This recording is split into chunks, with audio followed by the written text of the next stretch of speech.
Fourth day of road blog, San Francisco, Reno, Salt Lake, Moab, back to San Francisco. We are now in Moab, in the desert of Utah, in Moab, the city and the Moab Valley, and unbelievably impressive landscape, red rocks, canyons, arches, and mountains. We had the chance to also drive halfway to the base of Mount Tuck, which is a very impressive mountain. I want to talk about this. And I want to talk about the spiritual strength and the energy that I'm getting from this place, which is part of the trip, or excuse me, part of the purpose of this trip. This is Not Even Wrong podcast. It's December 30th, 2021. This is Krim Delco. Since the last update, we're up roughly 1%. The market is up roughly 0.5%. For the year, we're up 38.1%. The market's up 27. We're outperforming by 11.1%. So it's the last day, second last day of trading on Wall Street. We're in the Moab Desert, a beautiful place for us, very spiritual, very strong in terms of energy and inspiration. The light is unbelievably pretty in terms of the way the sun reflects the red rocks. We also just sheer beauty of the landscape here is just stunning and highly recommended. So let me start with the canyons, then I want to talk about the mountains, which is actually interesting. The highest mountains I've seen so far in Utah are here in southern Utah: Mount Tuck, 12,500, Mount Peel, 13,000 feet, higher than Alta, higher than Park City and all that, but not famous. And that's how life is. Sometimes the good stuff is not famous, and this famous stuff is maybe not as good as you might think, although I have to say Alta is incredibly good for skiing. So let's talk a little bit about this place. I think it's sandstone, red rocks, so certainly not the kind of stone you can climb. And I think that's part of the reason why we have these unbelievable sculptures in nature, because the wind and the water sculpted this stuff out of the rock. And this is something that I've learned way back in high school in Switzerland, in terms of geology and how the earth leaves traces, how we can follow, just watch and see what we see in the rock, and then deduct the history of what happened here millions of years ago in terms of glaciers, in terms of wind, in terms of all that stuff. And I think here it's even more in your face, because you see arches sculpted out of nothing in the middle of the desert. And why is that? Well, it's because there probably was a rock at some point, and then the wind over time blew and blew and blew. And because the rock wasn't consistent, meaning it wasn't always the same consistency, slowly stuff eroded, other stuff didn't erode. And then over time, we had the formation of an arch. So this goes back to a sentence out of Max Tegmark's book, which is, I think, The Mathematical Universe or something along those lines, where he talks about math as a ultimate, maybe operating system of nature.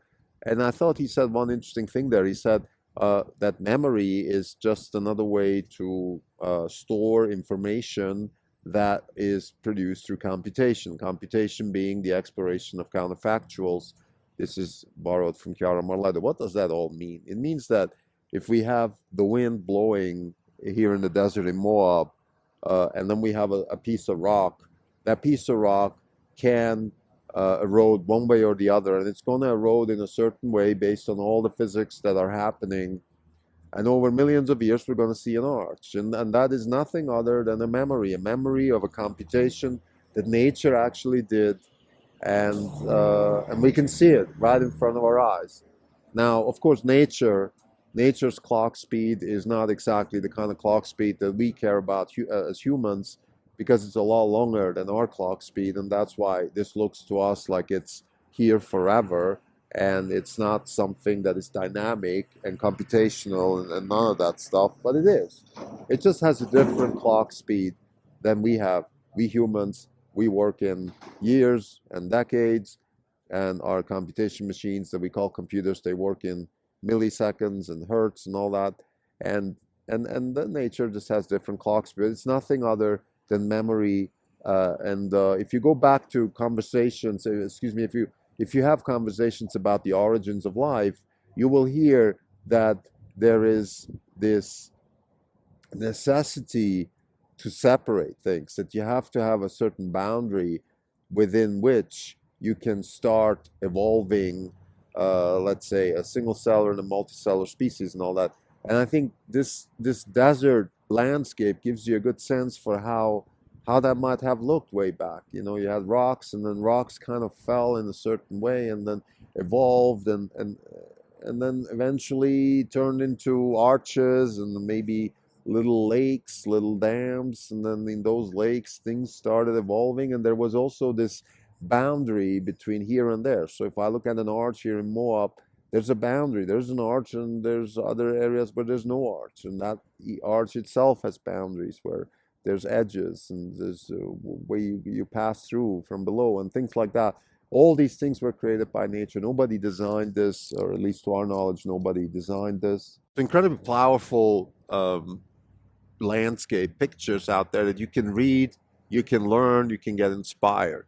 I think another thing that I want to talk about is Mount Tuck. Now, Mount Tuck is about 12,500 feet up here, out growing out of the desert. Literally, it kind of looks like a cone. There's another mountain next to it called Mount Peel, and there's a third one. The name eludes me now. The mountain range is called the La Salle Mountain Range, and it's just it has a certain spiritual power. I've seen a video on YouTube about Cody Townsend skiing that mountain, and he actually skied it with some friends, Native Americans that probably grew up in this area.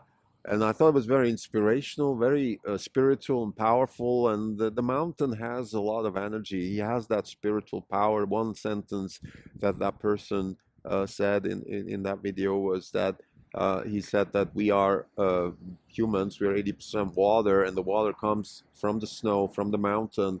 So we are related to that mountain. This mountain is part of our heritage, and we should therefore also treat it that way. And I think, you know, this is just very powerful stuff. And I look, I'm a big fan of David Deutsch. He's part of a principal stack at Orange Capital Partners. I'm all for advancing humanity through ingenuity. But I think it's worth thinking about the fact that we are related to the earth. We are off the earth. So yes, we can subdue the earth, like uh, the Christian gospel tells us. But I think we also need to understand that by subduing the earth, we need to use our ingenuity in a way that also takes care of the earth, so we can respect it and also live with it. Because fundamentally, we need to be able to live with whatever earth we consider our home. We need to be able to live with it. We can't just use it to our advantage and not be conscious of the fact that, yeah, we are actually related to the mountain.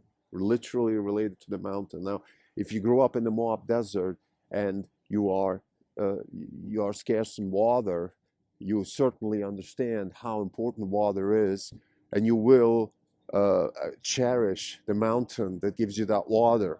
And I think that's another lesson that we often learn as humans, which is when, you know, and when shit hits the fan, we realize what's important and what's not important. And sometimes in our comfortable lives, our urban lives in San Francisco, New York, Chicago, Hong Kong, London, and Zurich, we forget these things. And I think we shouldn't. We should make an effort, make those types of trips like we have here, go to Moab, show our kids this stuff, and hopefully have them, maybe not now when they're young, but later on, remember what they saw and how important our relationship with nature is. It's tourism, it's beauty, it's inspiration, but it's also life. And you know, this gets back to our fund, Orange Capital Partners. The purpose of Orange Capital Partners is to generate wealth by investing in fundamentally new concepts and engineering practices with large impact. This is our purpose. Our biggest position is Tesla. We also have positions in the CRISPR technology space, and we own Bitcoin. So let's talk about Tesla here. Tesla, in the way we see it, is fully congruent with our purpose to have large impact on a better future as far as humans and their relationship with nature is concerned. One of them is just not to burn fossil fuels.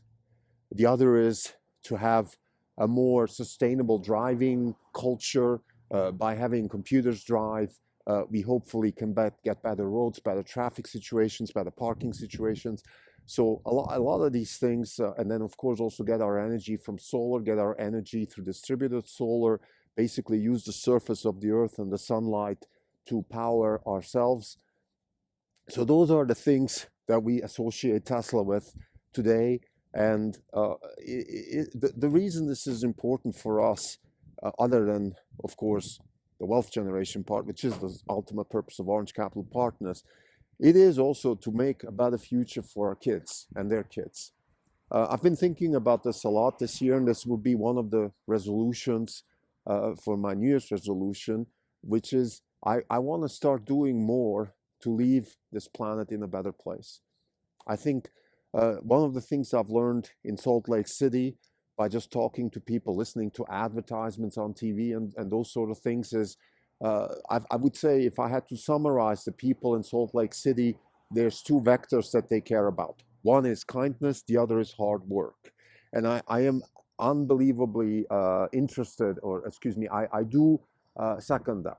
I think kindness and hard work, excuse me, they propel wealth.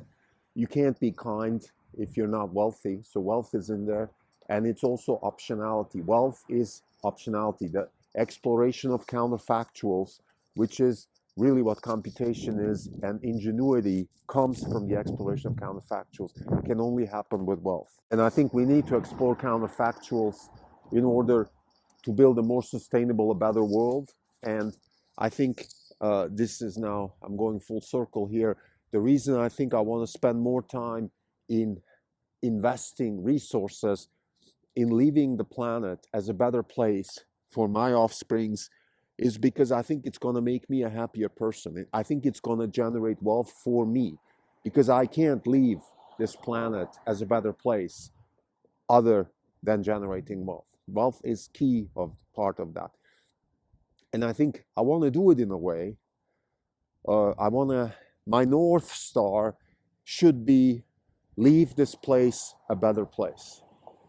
I can try to contribute by making money and reinvesting that money in better place, in projects that leave the place a better place. I can invest money in, or excuse me, capital in trying to visit places like Moab, very inspirational place.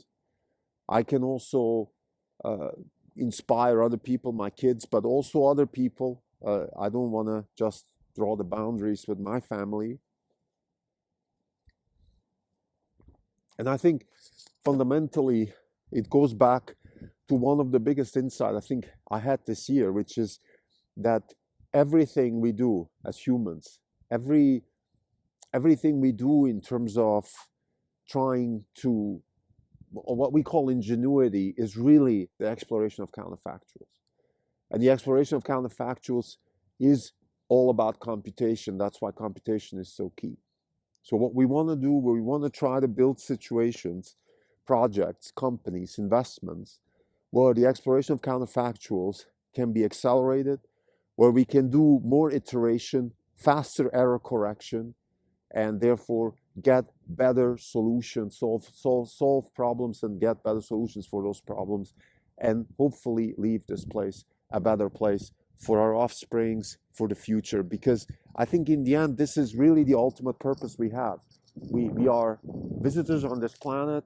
We might come back or not, but what we want is leave this place as a better place than we inherited it from our parents. Thank you.